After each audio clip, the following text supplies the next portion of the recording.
Evelyn Brooks pushed $1,000 toward the man, not slowly to appear noble, not hesitantly to wait for him to plead more. She placed her palm on 10 still flat bills, pushed them across the fabric-cutting table, then withdrew her hand. Beside the stack of money was the overdue electricity bill, the notice for Maya's field trip fee, and the old vest she had just finished mending for nearly 4 hours. Evelyn needed that money. She needed it the way someone standing in the middle of a current needs a foothold.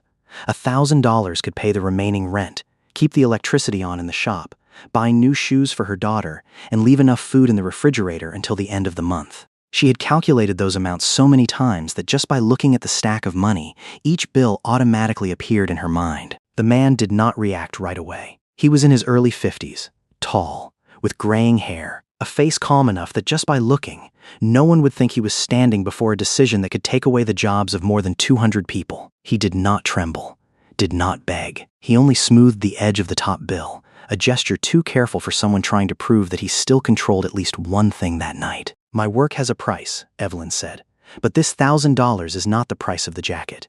You only need to pay the correct invoice." Outside the glass door, rain blurred the streetlight.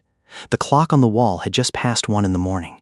In the room behind the curtain, Evelyn's daughter was sleeping next to a pair of shoes whose sole was held together by a thin piece of cardboard. The man looked at the invoice. $325, including shoulder structure repair, opening and reassembling the lining, finishing press, and the night work fee. He could pay that amount without even checking his account. But he still stood before the sewing table for a long time, as if what he found hard to accept was not Evelyn refusing the money, but the fact that she had seen through the real reason he offered it. Near noon the next day, 2 black SUVs stopped in front of Brooks Alterations and Repair. A man carrying a document case stepped out of the first car. Behind him was a woman holding a folder printed with the logo of a corporation Evelyn had only ever seen on trucks driving along the highway. They stood beneath the shop's faded sign, checked the address, then both looked inside. Evelyn was pedaling the machine when her foot stopped. She did not yet know they had come to pay an invoice, check a license, or bring an opportunity that could change how mother and daughter lived for years afterward. She only knew that the man from the night before had left a business card face down on the table. And by morning, when she turned it over, she realized she had just mended a jacket for Malcolm Reed, founder of a corporation worth billions of dollars. But do not rush to think this is only a story of a poor person having their life changed by a rich one. What is most memorable lies in the reason Malcolm brought a vest more than 30 years old to the shop in the rain, and why Evelyn refused the sum of money that could have saved her from the bills closing in on her. Stay until the end, because what Malcolm brought back was not an easy gift. It was a door that Evelyn still had to walk through herself, using her own skill, her self-respect, and the years she refused to work carelessly. While listening, write in the comments section where you are watching this story from. It could be a city in America, a small town, or a country halfway around the world from Houston. A short line from you is enough for those listening to know that we are not strangers to each other in stories about family and kindness. If this story makes you want to know what happened on that rainy night, please hit like so that stories this close to the heart have a chance to reach more people. And please subscribe to the channel to listen to a new story together every evening. On the morning before Malcolm knocked on the door, Evelyn's day began with the sound of water dripping from the kitchen faucet. At 5:41, she lay on the bed set up behind the shop and counted each drop falling into the enamel bowl under the sink. 11 drops. A pause. Then 11 more drops. She had placed the bowl there for 3 days but had not called a repairman because the visit fee was higher than the money she earned from hemming 2 dresses. The phone lit up the dark room. The payment account had $318.64 left. The rent for the shop and the apartment was still short $620. The electric company demanded $247 before Friday afternoon. The fabric supplier had already sent an email reminding her that the next order would be held if she had not paid the old balance. Evelyn turned the phone face down on her chest. On the other side of the curtain, Maya turned over on the single bed. The girl was 17, but her breathing in the dark still sounded exactly like it did on nights when she was little, when she had a fever and would only sleep if she could hold one of her mother's fingers. By 6:10, Evelyn walked into the kitchen. In the refrigerator, there were 4 eggs left, half a carton of milk, a bag of spinach starting to wilt, and 2 slices of bread. On the refrigerator door was the notice from Maya's school, folded into 4 and hidden under a magnet shaped like a sewing machine. Evelyn took it down. The deadline to pay the fee was 3 days away. Behind her, Maya had just walked into the kitchen. The girl looked at the paper in her mother's hand, then quietly reached out, trying to take it back before Evelyn could read down to the number at the bottom of the page. Evelyn held the paper between two fingers. Not firmly enough to create a tug of war, just enough for Maya to understand that hiding it further would no longer work. The number at the bottom of the page was $185, the fee for a field trip to a university engineering lab near Houston. Students would get to see a 3D printer, try designing a bridge model, and meet students studying mechanical engineering. "I don't have to go." Maya spoke too quickly. She pulled out the chair, sat down, then bent to retie her shoelace even though the knot was still intact. The sole on the right side had come loose almost an inch. She covered it with her thumb, as if a problem not seen would hurt her mother less. Evelyn did not promise to find the money. Baseless promises had once helped her feel like a good mother for a few minutes, then became something that hurt them both more when the deadline passed. She placed the paper on the table, took 2 eggs, and cracked them into the small bowl. The second yolk broke the moment it hit the bottom. Maya washed the spinach, cut away the wilted leaves, then set the usable part in the pan. Mother and daughter moved through the narrow kitchen with the habit of people who had lived too long in a space, just barely enough for one person to turn around in. When Evelyn opened the drawer to get a fork, Maya automatically stepped back toward the sink. Neither needed to say, "Excuse me." Breakfast was divided onto 2 plates. Evelyn placed the larger portion in front of her daughter. Maya used her fork to push some of the egg back.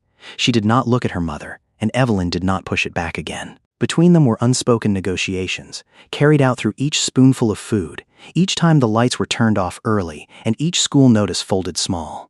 Beside Maya's plate was the sociology presentation she had worked on the night before. The topic was housing costs and poverty in Houston. 3 figures were circled in blue pen. 22.7% of the city's population recorded as Black alone. The median gross rent for the period 2020 to 2024 at $1,361 per month, and 19.9% of residents living below the poverty line. Maya had taken them from the current quick facts table of the U.Chen's Census Bureau. The numbers sat neatly inside 3 boxes on the page. They carried no smell of sewing machine oil, no sound of a dripping faucet near dawn. They did not show a mother standing over a pan of eggs, calculating whether 4 eggs could stretch until Friday. Evelyn did not like calling herself poor. She had a trade, a shop, and could still pay most of her bills in most months. But the two of them kept their life balanced through too many small things. Just one slow week, one machine breakdown, or one $185 fee appearing, and everything would tip over. Maya finished eating first. She washed her plate, grabbed her denim jacket, then started to fold the notice to put into her backpack. "Leave it here," Evelyn said quietly, her eyes still on the pan. Maya set the paper down, smoothing the crease with her palm. In that moment, her face no longer held the timid look of a student asking for money. She resembled Evelyn more than at any other time, with her chin slightly raised and her disappointment held inside so the person she loved would not see that she had failed. When the back door closed, Evelyn looked through the small window pane. Maya walked toward the bus stop, her right step slightly shorter so the sole of her shoe would not fully separate. She had been walking that way for almost 2 weeks. Evelyn had noticed from the first day but had not said anything, because voicing a problem before there was a way to solve it sometimes only gave the hardship another voice. She opened the shop's cash tin. Inside was $76, including Denise's advance payment for the jacket and the repair fees for 3 outfits from the day before. Evelyn took out $20 and put it into the grocery envelope, then paused her hand on the $50. If she bought shoes, the electric bill would fall short further. If she kept the money for electricity, Maya might have to go to the lab with a glued sole. If she did not pay the trip fee, her daughter would say it was fine and spend that day sitting in the library, as she had before whenever a school opportunity cost more than the family could afford. Evelyn closed the tin. At 7:20, she pulled back the curtain separating the apartment, then stepped out into the shop. 3 sewing machines appeared beneath their fabric covers. The newest was 11 years old. The oldest was her mother's black Singer, its gold floral trim worn away where Lucille's hands had rested for decades. Evelyn removed the cover from the Singer first. She wiped away a speck of dust on the body of the machine, then placed Maya's notice under the thread box, where the fan's breeze could not blow it to the floor. At 7:30, she flipped the sign to open. The first customer arrived less than 5 minutes later. Denise Harper walked in with a bag holding a dark blue uniform. Behind her was Mr. Franklin, carrying a shirt missing 2 buttons.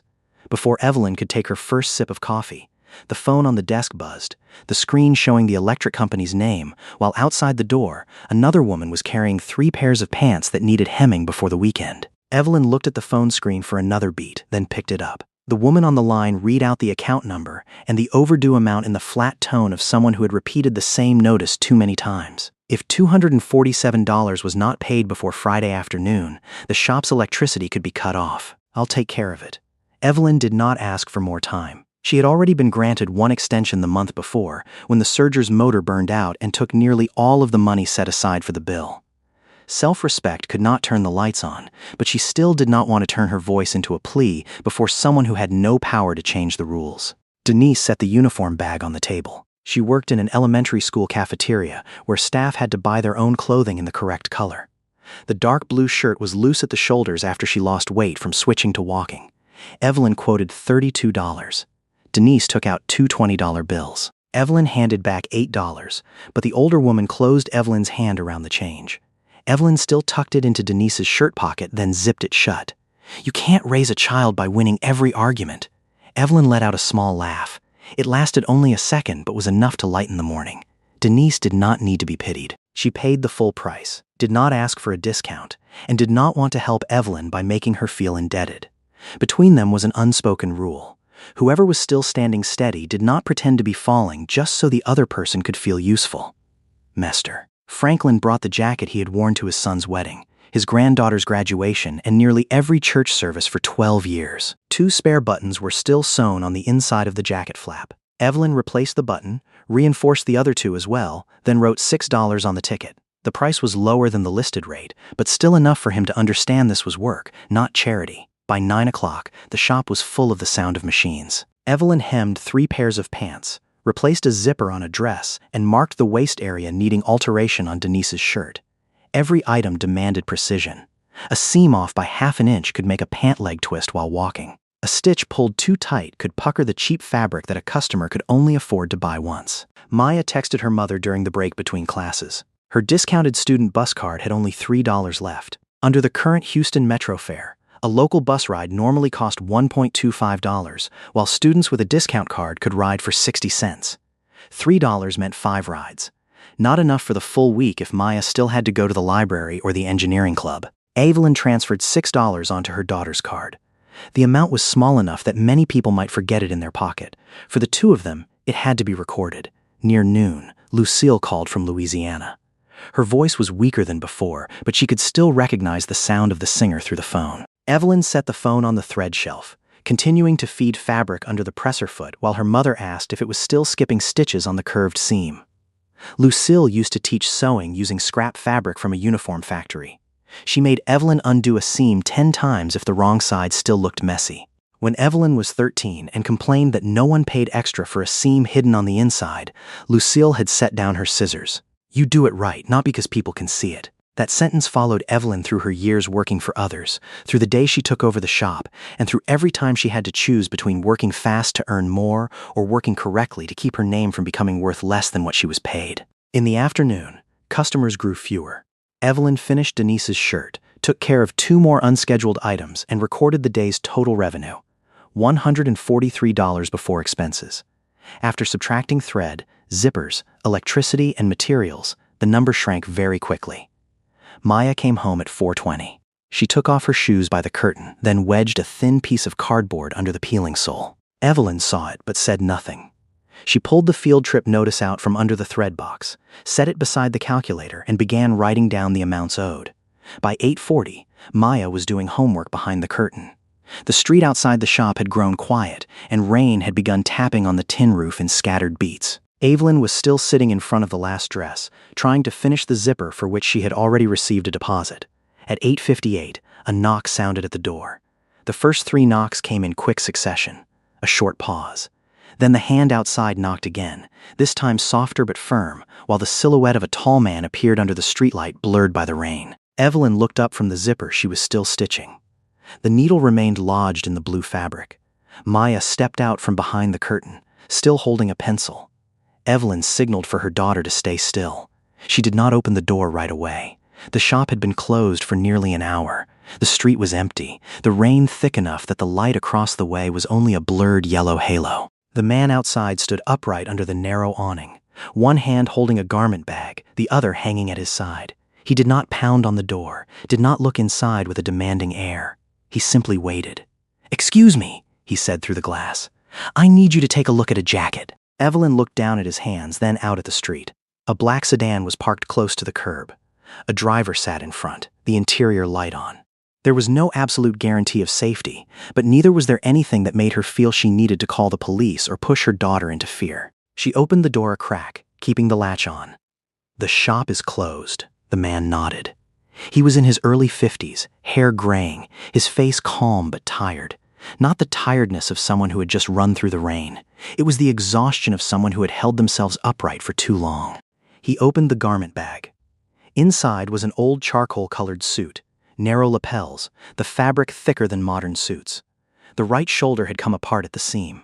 There was no fresh cut in the fabric, only stitching that had decayed and broken after many years. Evelyn opened the door further to bring the jacket closer to the light. She separated the lining, checked the fabric edge, then looked at the old repairs inside. The suit had been let out at the waist, taken in at the sleeves, and reinforced at the collar at least twice. Whoever owned it had not kept it because he could not afford a new one. "When do you need it?" "8 tomorrow morning.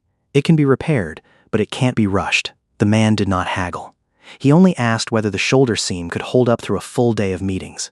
"If I take it on, it will hold." Evelyn unlatched the door, let him step in, then locked it again.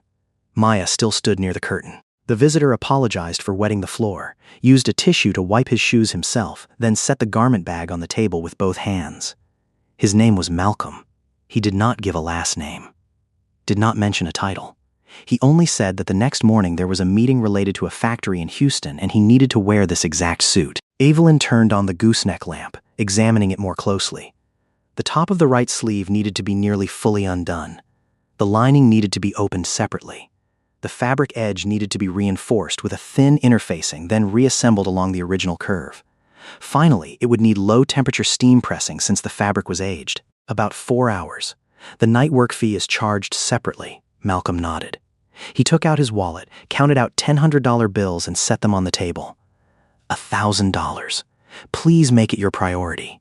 His voice was not panicked. There was no pleading of someone who had lost his bearings. But as he set the money down, he aligned the edges of the bills evenly with the edge of the table. Once, then once more. Evelyn looked at the money, looked at the electric bill under the ledger, and heard Maya quietly shift her feet behind her. In her mind, the outstanding amounts lined themselves up in a row. Electricity, rent, the trip, the shoes, food. She pulled the stack of bills away from the jacket so the water would not touch it, then opened her price book. "I'll charge for the correct amount of work." Malcolm did not take the money back. "I need to know it will be done before anything else." Evelyn did not answer. She began checking the pockets of the jacket before removing the lining. The outer pocket was empty. In the chest pocket was a clean handkerchief. In the inner left pocket, her fingers touched a thin piece of plastic. She pulled out a clear protective sleeve. Inside was an ivory-colored piece of paper, folded into quarters. On the outside was handwriting that had faded and a date from more than 30 years earlier. Evelyn did not open it. She set it beside Malcolm. His gaze settled on the piece of paper. For the first time since he had stepped inside, the calm on his face shifted. Not by much. Only his lips pressed a little tighter, and the hand resting beside the stack of bills stopped adjusting the edges of the paper. "It belonged to my father," he said. Evelyn picked up the seam ripper, guiding the small tip into the first seam. The decayed thread gave way too easily. Behind her, Malcolm opened the plastic sleeve himself, took out the piece of paper and smoothed it on his knee, like someone who had read those lines hundreds of times but still needed to look at them again before stepping into a difficult room. The piece of paper was written on the back of an old paycheck envelope. It was not a suicide note, not a message prepared for some distant day. Malcolm's father had written it the morning his 22-year-old son went to his first job interview. That day, Isaiah Reed had to start his shift at 5. He could not wait for Malcolm to wake up, so he left his only suit over the back of a chair. In the jacket pocket, he placed the piece of paper with 3 short lines. "The suit will only get you through the door. The rest, do the work right. And remember to treat kindly those who cannot help you get further." Malcolm found it on the bus to the interview. After that day, he returned the suit to his father but kept the piece of paper in his wallet for years. When Isaiah passed away of old age, Malcolm received the jacket back. He placed the paper into a plastic sleeve, then put it back into the exact inner pocket where he had first found it. He told the story in pieces. Every few sentences, Malcolm would pause to let Evelyn work. She did not ask for more than what he was willing to share. Sometimes, respect meant not turning another person's memory into an interview. Isaiah had worked as a machine maintenance technician for 32 years at the East Bay Gear Factory in 5th Ward. The wages from that job paid the rent, bought books for Malcolm, and helped the family get through the months his mother had to stop working due to her health. Years later, when Malcolm's company acquired East Bay Gear, Isaiah had already passed away. Malcolm kept the factory's name and most of the original workforce, but the production line grew increasingly outdated. Now, the factory needed a large investment to shift toward producing components for electric vehicles. The board and the lending bank preferred the lower risk option: close the Houston facility, sell the land, and shift orders to 2 other factories. Malcolm could not decide on his own. He was the founder and chairman, but after several rounds of fundraising, his share of ownership was not enough to impose a decision on the board. If he opposed the closure without presenting a viable financial plan, he could be removed from his executive position. His successor could still close the factory afterward. If he agreed, the corporation would stabilize faster. Most shareholders would be protected. Thousands of jobs at other facilities would remain unaffected. But 214 people in Houston would bear the loss almost immediately. Malcolm chose to wear his father's suit because the next morning's meeting included representatives from the bank, the board, and the workers. No one in the room knew the jacket had once belonged to Isaiah. He did not intend to tell them either. He only needed something to remind himself that before those people became a cost on a spreadsheet, they had once been people like his father. Evelyn finished undoing the top of the sleeve. The decayed thread fell in short pieces on the table. She reinforced the fabric edge with a thin interfacing, tested the tension on a similar scrap of material, then brought the jacket to the singer. Malcolm read the same email 3 times. He showed no fear. He only set the phone down, aligned it with the edge of the chair, then picked it up when the screen lit up. Evelyn had encountered many kinds of unease in her shop. Some people talked too much. Some laughed at the wrong moment. Some arranged small objects neatly because the bigger things were no longer within their control. "How many people?" she asked. 214. Evelyn thought of Denise, Mester, Franklin, the customers who asked if she could wait until Friday to receive payment. 214 people on paper was one line. In real life, that number could be 214 kitchens, 214 gas tanks, and hundreds of children learning to say they did not need anything. "Cutting a few hours is enough to tip someone over," she said. Malcolm looked up. Evelyn was not lecturing him. She only told him about a customer whose weekly hours had once been cut by 6. The woman did not lose her home right away, did not go hungry right away. She simply started buying less medicine, walking farther, and stopped attending occasions that called for bringing a gift. A person could gradually disappear from their own life while the payroll still listed them as employed. Malcolm did not respond. He opened his document folder, crossed out a line on the budget page, then wrote in the margin. He then sent a message to the chief financial officer, requesting a recalculation of delaying the office renovation, cutting executive bonuses, and splitting the transition into 3 phases. Near 11 o'clock, the rain grew heavier. The row of lights flickered once. Evelyn turned on the battery-powered desk lamp, not to create a special moment, but because this neighborhood had lost power on many rainy nights before. People with few options tended to prepare carefully for small disruptions.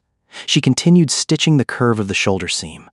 Malcolm put the piece of paper back into the plastic sleeve. As he set it beside his phone, the screen lit up with a new message from the chairman of the finance committee. The final terms had changed. The bank would only accept the plan to keep the factory if the board committed to cutting enough costs within the first 18 months. If Malcolm could not find the offsetting amount before 8 in the morning, the closure option would be brought to a vote. He finished reading, locked the screen, then sat still. Evelyn heard the sound of rain running through the gutter and the sound of Maya's pencil having stopped behind the curtain. The needle in her hand still rested between the 2 layers of fabric while Malcolm lightly touched the plastic sleeve holding his father's message. Evelyn did not ask what Malcolm would do. A person could not look into a few hours of someone else's life, then claim to know which decision was right. She only lowered the presser foot, continued the seam, and let the sound of the singer fill the space between them. Malcolm reopened his spreadsheet. He no longer kept checking his phone. Instead, he wrote out each item that could be delayed: headquarters renovation, consulting contracts, the stock buyback program, executive bonuses. Some items were crossed out immediately. Some were circled. A few times he paused his pen for a long while, because behind every saving there was always someone else who would have to accept losing something. By 12:17, the shoulder had been rebuilt. Evelyn hung the suit on the mannequin, smoothed from the collar down the sleeve, then stepped back to look. The shoulder seam sat correctly. The lining did not pull. When she raised the sleeve, the armhole opened with the movement without straining the fabric edge. She still undid 3 more stitches at the back because of a small pucker only she could notice. Maya had fallen asleep on her engineering textbook behind the curtain. The pencil pressed against the page had left a gray dot. Evelyn walked over, took the pencil from her daughter's hand, then pulled a blanket over her shoulders. The piece of cardboard from under the shoe sole lay right beside the chair leg. When she turned back, she saw Malcolm looking in that direction. He did not ask. Evelyn did not explain. People with dignity often recognized each other through the things neither wanted turned into pity. She steam-pressed the jacket at a low temperature, let the fabric cool, then had Malcolm try it on. He stood in front of the narrow mirror, rotating his shoulder and raising his arm as if reaching for a file on a shelf. The suit no longer fit perfectly by modern standards. The sleeve was a bit wide. The lapel belonged to another era. But it sat on him like something that had stayed with a family longer than its material worth. Malcolm touched his right shoulder. "I can't feel where it tore." "That's the point." Evelyn did a final check, then opened her price book. She added up the labor for taking apart and rebuilding the shoulder, repairing the lining, reinforcing the fabric, finishing press, and the after-hours fee. The total came to $325. Malcolm pushed $1,000 toward her. He did not call it a tip, did not call it a reward. He only said she had given up 4 hours in the middle of the night to prioritize an item that was irreplaceable to him. Evelyn looked at the money. In her mind, the outstanding amount surfaced again. $247 for electricity, $620 for rent, $185 for the field trip fee, shoes, food. If she accepted it, she would be breaking no rule at all. Malcolm was offering it willingly. He was lucid enough to know exactly how much $1,000 was. But Evelyn also saw the way he had set the money down the moment he walked in. It was not only payment for her time. It was the way of someone accustomed to using resources to guarantee an outcome, trying to buy back a sense of control on a night when his power was no longer enough. She set the invoice on top of the stack of bills. "My work has a price," Evelyn said. "I've charged for all of it, including the night fee, but the rest is not the price of the jacket." Malcolm looked at her. "It's the money you're using to hold on to one thing you can still control tonight. I won't take it." The room fell silent.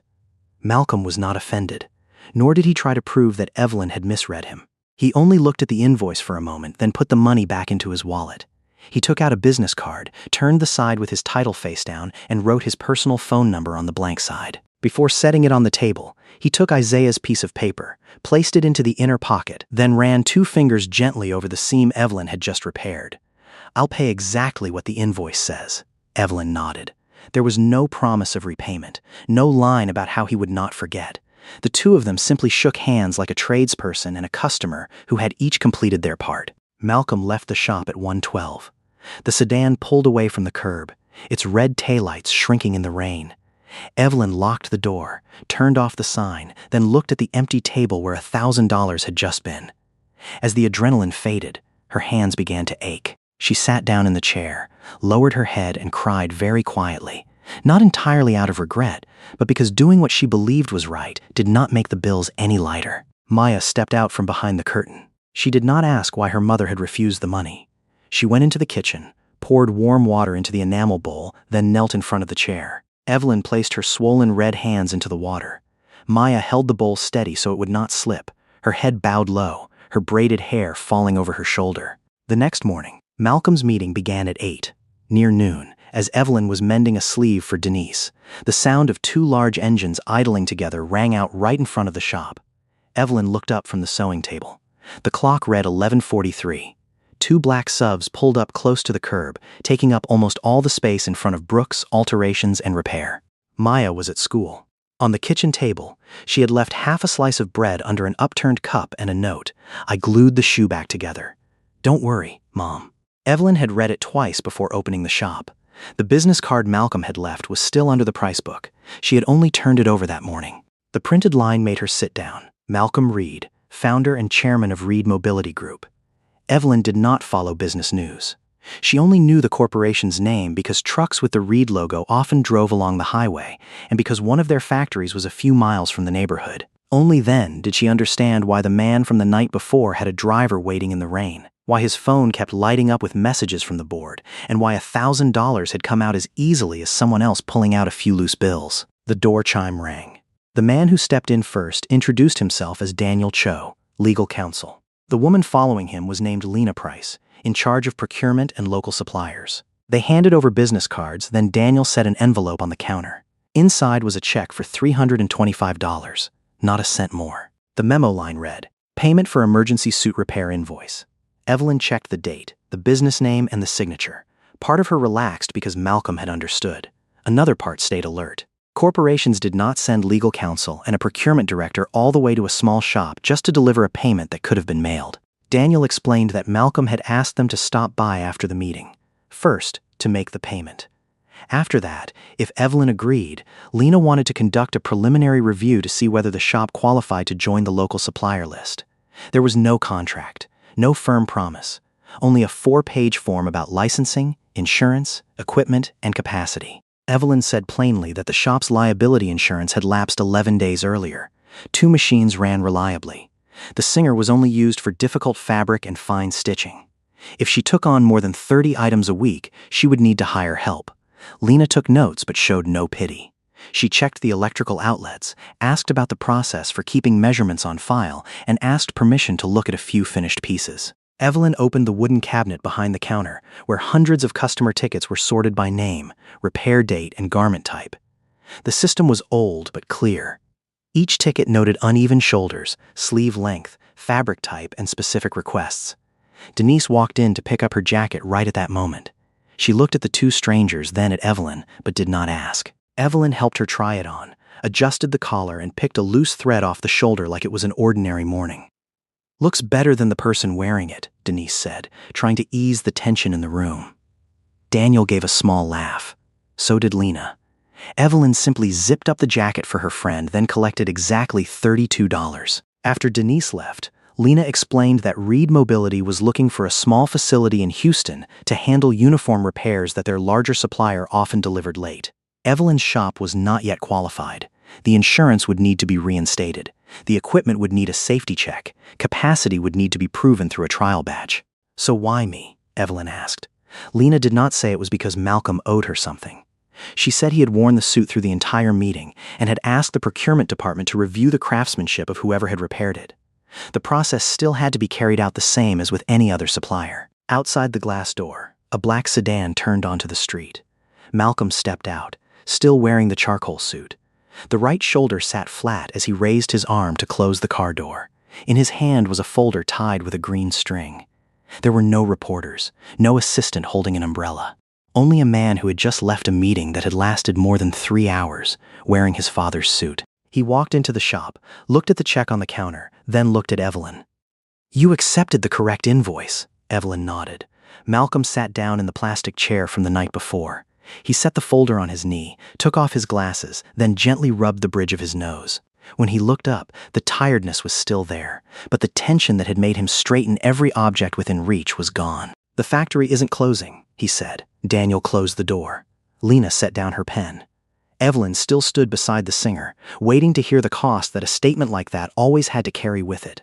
The plan passed with 7 votes in favor and 5 against. No one in the meeting room changed their mind simply because Malcolm wore his father's suit. He still had to present the figures, negotiate with the bank, and accept terms that lowered short-term profit. But instead of presenting the 214 workers as a cost group to be preserved, he had the finance team break them down into specific people. How many had worked more than 10 years? How many were raising children? How many were near retirement age?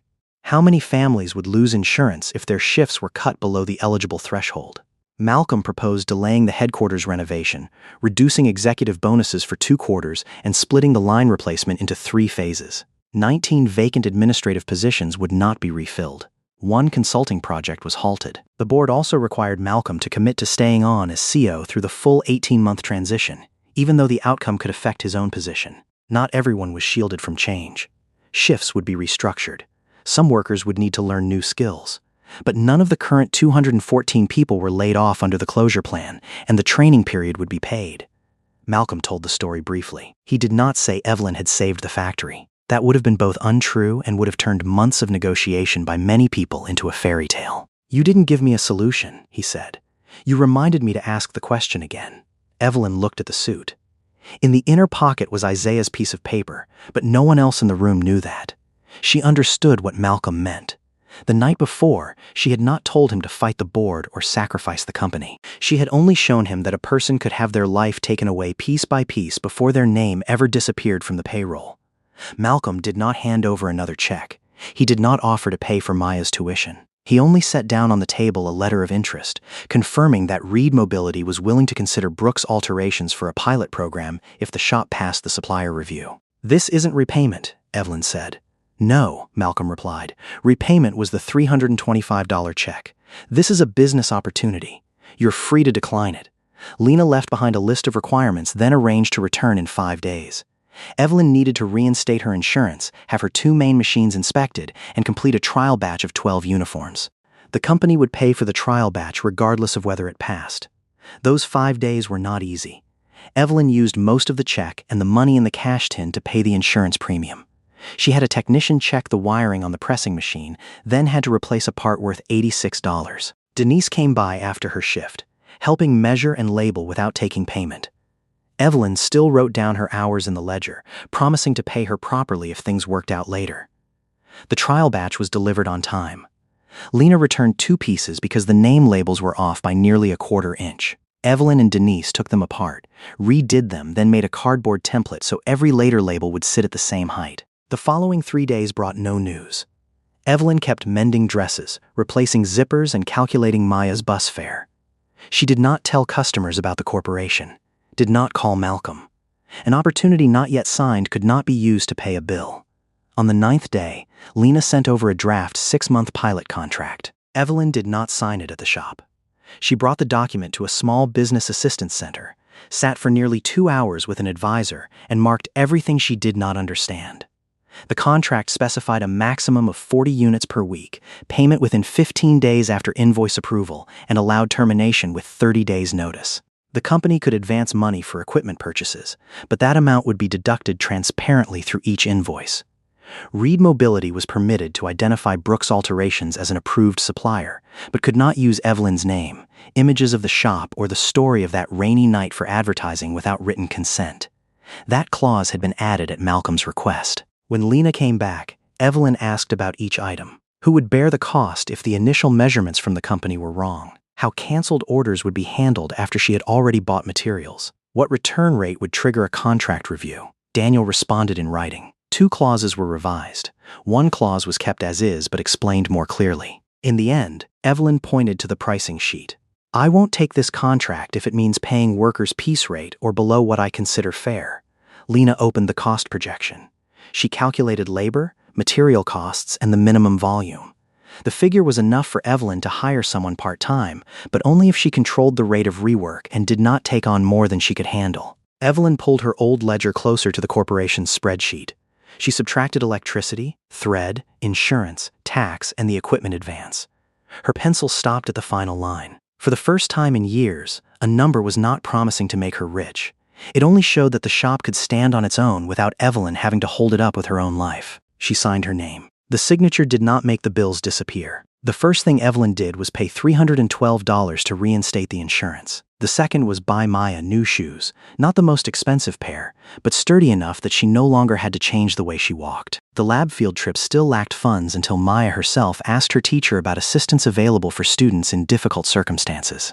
Her fee was reduced to $35. Evelyn read the email twice. Maya used to turn every need into "I don't need it." Now, she was learning how to ask for an opportunity without treating it as pity. The equipment advance from Reed Mobility was transferred after the insurance was confirmed. It was not a gift. Each month, a small portion was deducted from the invoice. Evelyn bought a used industrial sewing machine, a safer steam press, and order management software that took her nearly 2 weeks to learn. Denise became the first employee. She came to the interview wearing the very jacket Evelyn had once repaired, bringing a resume noting 30 years of sewing uniforms before her old factory closed. Evelyn still asked about speed, technique, and turnaround time as she would with any candidate.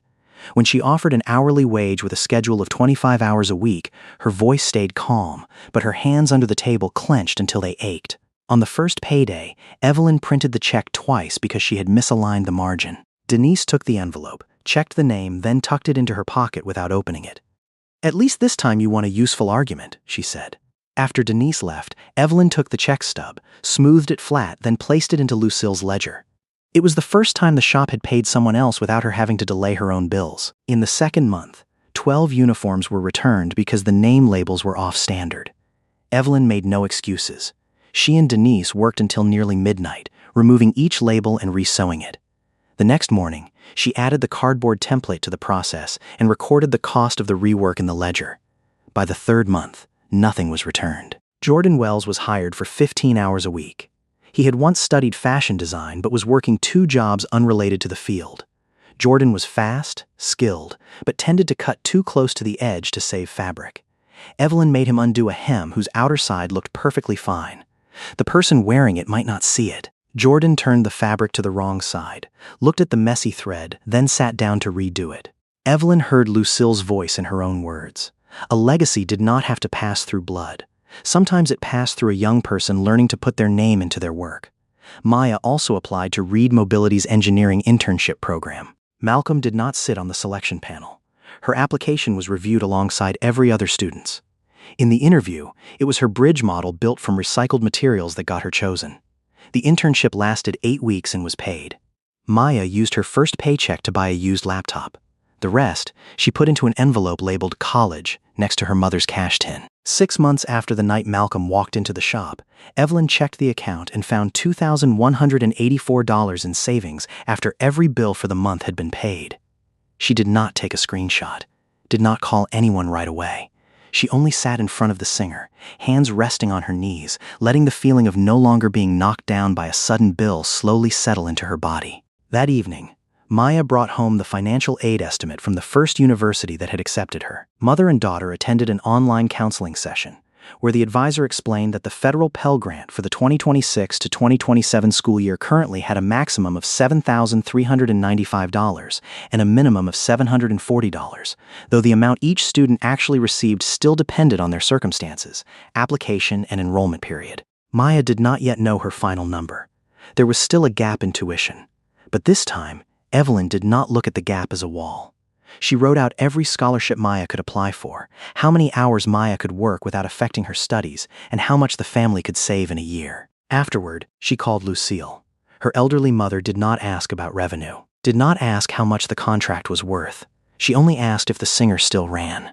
Still running. Then don't let it stand alone. The remark made Evelyn glance over at the 2 new machines in Denise's workstation.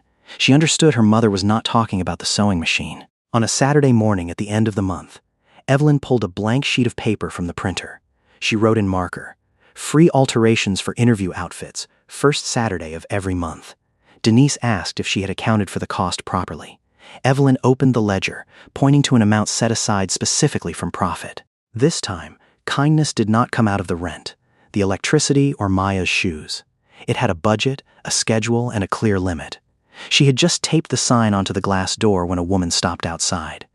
She read every line, then reached out to touch the old jacket she was holding against her chest. The woman stood outside the door for nearly a minute before stepping in. She was in her early 50s, gray showing at the roots of her hair, low shoes coated in dust, and a brown jacket held tight against her chest like something fragile. Her name was Patricia Cole. 3 years earlier, she had left her job to care for her mother. When she tried to return to the workforce, her past experience seemed to have grown too distant for employers. On Monday morning, Patricia had an interview at a medical records management office. The jacket had been bought at a secondhand shop for $12. The seam under the arm had torn. One button did not match the other 3. Patricia looked at the sign, then asked if the program was really free. The way she leaned on that word reminded Evelyn of the times she herself had stood at a checkout counter, pretending not to have decided yet while actually counting the money in her pocket. Free for interview outfits. Evelyn did not ask Patricia how much money she had left, how long she had been unemployed, or why she had not asked family for help. On the intake ticket, she only wrote down the name, phone number, and pickup time. Patricia stood at the counter a few seconds longer, as if still waiting for a condition to be added afterward. When nothing came, her shoulders finally dropped. Denise opened the lining at the underarm. Jordan searched through the old button box for one close enough to match the other three. Evelyn used chalk to mark the uneven shoulder and realized the jacket was nearly 2 sizes too big for her. Simply mending the tear would leave it intact. Taking in the shoulders and waist would help Patricia stand straighter in the interview. The work took nearly 2 hours. When Patricia came back to try it on, she stood in front of the mirror with both arms stiff at her sides, unaccustomed to seeing herself in something that fit. Evelyn pinned the waist, adjusted the lapel, then stepped back. Patricia's face was still tired, her hair still gray at the roots, but the jacket no longer made her look like she was borrowing the clothes of someone with a steadier life. "I look like someone people would listen to," Patricia said it almost to herself. Evelyn bent down to adjust the hem, giving her time to hold on to that moment without having to feel embarrassed about her reddening eyes. By noon, 7 people had brought in clothes. A young man needing his shirt sleeves shortened. A cashier wanting her black pants altered before a shift supervisor interview. A father bringing the suit he had worn to his own graduation 15 years earlier. Each of them asked the price, even though the sign still hung on the door. Denise pointed to a small box on the counter, where they could leave a note if they wished. No one was asked to tell their story in exchange for help. In the afternoon, Maya came back from her internship. She had grown nearly as tall as her mother, her steps no longer trying to hide a broken shoe sole. In her hand was a white envelope from the university. She did not open it right away. She hung up her jacket, sat at the intake desk, and recorded customer information the same as every other Saturday. Only once the shop had quieted down did Maya set the envelope in front of her mother. The financial aid package had been adjusted after the school factored in an engineering department scholarship, federal aid, and family income. There was still an amount the two of them would need to cover on their own each year. But it was no longer a number that made Evelyn close her eyes before she could finish reading it. Maya brought out her small savings book. Her internship pay, the amount Evelyn set aside each month, and the scholarship added up still did not fully cover it. The remaining gap could be handled with part-time work on campus and a small loan. Evelyn read her daughter's name at the top of the letter again. Years ago, she had thought being a mother meant filling every gap by herself. Now, she understood some gaps could be filled by many hands, as long as no hand forced another person to lower their head. The phone on the thread shelf buzzed. Lucille was calling from Louisiana. Evelyn put it on speaker so her mother could hear the sound of the shop. Jordan's industrial machine ran fast up front. Denise's ran steadier, a bit slower. In the corner, the black singer was holding the edge of Patricia's jacket under the presser foot. Lucille did not ask how many months were left on the contract or how much was in the account. She listened for a few seconds, then asked if the singer was still skipping stitches on the curved seam. Evelyn looked at the line of thread that had just passed through the brown fabric. Flat, even. The wrong side as clean as the right side. Not anymore. She cut the thread, then hung Patricia's jacket on the pickup rack. Maya clipped the name ticket to the hanger. Outside the glass door, the afternoon sun slanted across the low rooftops, lighting up the lettering on the old sign among the peeling paint. The door chime rang. Patricia walked in earlier than her appointment. Behind her, a young man stood under the awning, holding a restaurant uniform with a broken zipper, looking at the sign on the door as if still unsure whether he should step inside. Evelyn noticed his hesitation. She opened the door wider and stepped aside to make room. Perhaps kindness cannot solve every hardship. It does not make bills disappear. It does not guarantee an interview will succeed. It cannot walk a person through all the heavy months in their place. But sometimes, kindness gives them a jacket that fits, a chance to see themselves through a different pair of eyes, and enough courage to knock on the next door. Evelyn once thought Malcolm had changed her life. Later, she understood he had only opened up a fair chance. It was her own skill, her dignity, and the years she refused to work carelessly that let her hold on to that chance. And what Evelyn gave Malcolm on that rainy night was not a miracle. It was a reminder that behind every number there are always people trying to hold onto a roof, a meal, and the future of their family. How do you feel about Evelyn's choice? Has anyone in your life ever helped you at your hardest moment? Or have you ever quietly opened a door for someone else?